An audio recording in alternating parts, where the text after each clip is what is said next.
Honorable Member for Kafue. Thank you, Mr. Speaker. Your Honor, the Vice President, council workers, at least the ones in Kafue, UNZA lecturers, our diplomats abroad, and also our officers in the constituency offices are all being owed salary arrears, among several other public service workers. And the Minister of Higher Education last week, in explaining the UNZA situation, he said they cannot be paid because part of the money that is supposed to go to them has been diverted to responding to the issue of the gassing.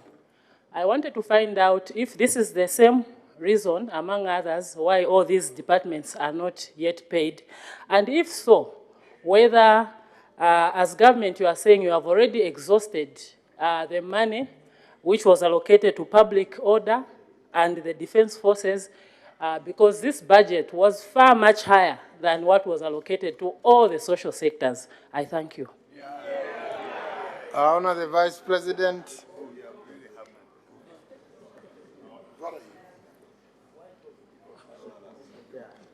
Mr. Speaker, members of Parliament are part of government.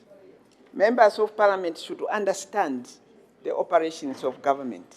Members of Parliament should understand the issues of disaster in the country and how government is applying resources to relieve people from suffering. Issues of gassing is a new phenomenon that came on board to add to the disasters of floods and droughts. So definitely a lot of resources had to be diverted to these activities to ensure that our people are protected.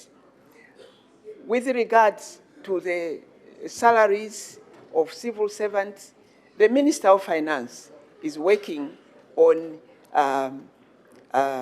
mobilizing resources to meet that requirement. It's government's obligation to ensure that civil servants are paid. Sometimes there may be a delay, but the fundamental factor is that civil servants will be paid, whether they serve Zambia abroad or in universities or as teachers in hospitals. Definitely they will be given their dues. And the Minister of Finance is working on this. I thank you, sir. Honorable